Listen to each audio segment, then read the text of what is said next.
उत्तर प्रदेश में उच्च प्राथमिक विद्यालयों में हजारों पद सहायक अध्यापक के अभी भी खाली हैं। बावजूद इसके किस प्रकार से सरकार की गलत नीतियों की वजह से बीएड और बीटीसी आपस में लड़ रहे हैं, लेकिन हजारों पद खाली होने के बावजूद इस भर्ती को शुरू नहीं किया जा रहा है। साथ ही जूनियर एडेड हाई स्कूल में सहायक अध्यापकों के पद पर जो भर्ती होनी है उसकी वैकेंसीज पर कब तक फैसला हो सकता है, इन सब के बारे में डिटेल में चर्चा होगी।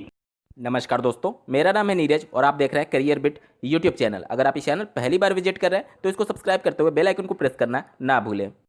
स्क्रीन पर आप एक आर्टिकल देख पा रहे हैं। उत्तर प्रदेश में कुल 45,625 उच्च प्राथमिक विद्यालय हैं, जिसमें कई विषय ऐसे हैं जिसके एक भी शिक्षक वहां पर मौजूद नहीं है और कई विद्यालय ऐसे हैं उच्च प्राथमिक में जो कि सिर्फ एक शिक्षक के भरोसे चल रहा है।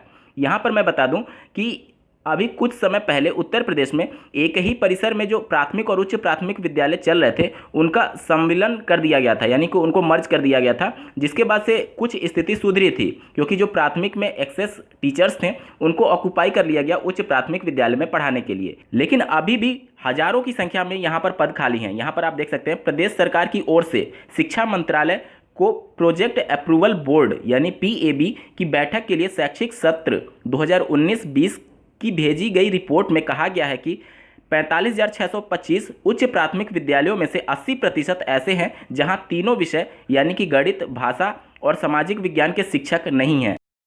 देखिए, आप सरकार के पूरे खेल को समझिए। वर्ष 2013 के बाद से उच्च प्राथमिक में कोई भी वैकेंसी नहीं आई है। लास्ट समय में 29,000 समथिंग कैंडिडेट्स के लिए वैकेंसीज उच्च प्राथमिक में सन 2013 में जारी की गई थी। 7-8 साल हो चुके हैं, अभी तक कोई भी वैकेंसी नहीं आई है।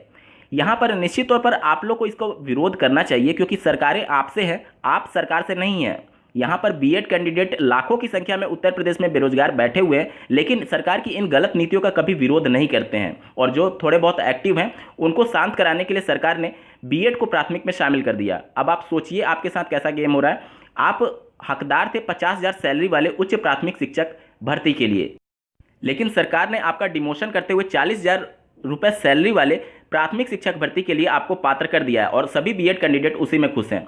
मैं अभी भी कह रहा हूं, भविष्य में कुछ भी हो सकता है। जिस प्रकार से अन्य राज्यों में बीएड का हाल हो रहा है, कहीं उत्तर प्रदेश में हो गया तो फिर पछताने के अलावा कुछ नहीं बचेगा। अभी भी समय है। उच्च प्राथमिक विद्यालय में अभी हजारों की संख्या में पद खाली हैं। आप सभी इसका पूरा विरोध करिए कि नई वैकेंसी जल्द से जल्द निकलनी चाहिए और बीएड कैंडिडेट्स को उसमें प्राथमिकता मिलनी चाहिए। निश्चित तौर पर ये आपका हक है। लाखों की संख्या में आपने प्रशिक्षण दिया है, तो इन प्रशिक्षणरत अभ्यर्थियों को कहाँ ऑक्युपाई करेंगे? सरकार के पास इसके लिए कोई भी रणनीति नहीं है और आपस में बस लड़ा करके एक दूसरे के हक को मारने का काम किया जा रहा है। यहां पर आप देखेंगे अन्य राज्यों में तो बिल्कुल क्लियर कट है कि बीटीसी वाले अभ्यर्थी प्राथमिक में जाएंगे और उच्च प्राथमिक या फिर टीजीटी एलटी ग्रेड में बीएड वाले कैंडिडेट जाएंगे। लेकिन यहां पर उत्तर प्रदेश में चीजें बिल्कुल उलझा करके रखी गई हैं और हजारों की संख्या में पद खाली होने के बावजूद लाखों की संख्या में बीएड कैंडिडेट बेरोजगार घूम रहे हैं। अब बात कर लेते हैं जूनियर एडेड हाई स्कूल में जो सहायक अध्यापकों की भर्ती होनी है उसके संदर्भ में। तो उत्तर प्रदेश सरकार के द्वारा 14 जनवरी 2021 को होने वाली बैठक में किन मुद्दों पर फैसला लिया जाएगा, इसके बारे में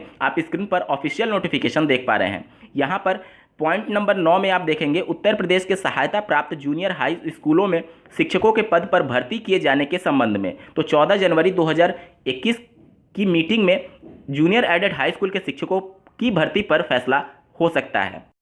इस वीडियो का मकसद सिर्फ और सिर्फ इतना है कि उत्तर प्रदेश में जो बीएड वर्सेस बीटीसी मामला चल रहा है उसको समाप्त करके आप देखेंगे कि बहुत सारे मौके हैं बीएड के लिए। आप सही तरीके से सरकारों ने काम नहीं किया, जिसकी वजह से बीएड के लिए एक तरीके से कहें सीटें नहीं बच रही हैं। यहाँ पर अगर बीटीसी अभ्यर्थियों का प्रमोशन रोक दिया जाए, उनकी बस इंक्रीमेंट करते रहिए, उनका प्रमोशन रोक दीजिए और उच्च प्राथमिक में जो प्रमोशन रुकने की वजह से जो सीटें रिक्त होंगी और जो रिटायरमेंट होते हैं उनको ही अगर ऐड कर लिया जाए तो बीएड कैंडिडेट्स के लिए बहुत ज़्यादा संख्या में सीटें आ सकती हैं। और जिस प्रकार से उत्तर प्रदेश सरकार ने रिपोर्ट सबमिट किया है उसके भी आधार पर आप कह सकते हैं कि हजारों के पद में अभी भी सीटें रिक्त हैं, लेकिन गलत नीतियों की वजह से ये सभी सीटें एक तरीके से खत्म करती चली गई और जो स्कूल का मर्ज किया गया प्राथमिक और उच्च प्राथमिक का, उसकी वजह से भी हजारों की संख्या में सीटें खत्म की गई हैं प्राथमिक और उच्च प्राथमिक के शिक्षकों के लिए। इसके अलावा जो प्रधानाचार्य के पद थे प्राथमिक और उच्च प्राथमिक में एक ही परिसर में होने की वजह से एक पोस्ट वहां से भी खत्म हुआ। एक मैनेजमेंट को ये हक होता है कि वह अपने रिसोर्सेज का सही तरीके से इस्तेमाल करे। इसके लिए उत्तर प्रदेश सरकार पूरी तरीके से स्वतंत्र है, इसका बिल्कुल भी विरोध नहीं है। लेकिन जो सीटें रिक्त हैं उस पर तो आप फैसला लेकर के जो अभ्यर्थी बेरोजगार बैठे हुए हैं उनको मौका दे सकते हैं।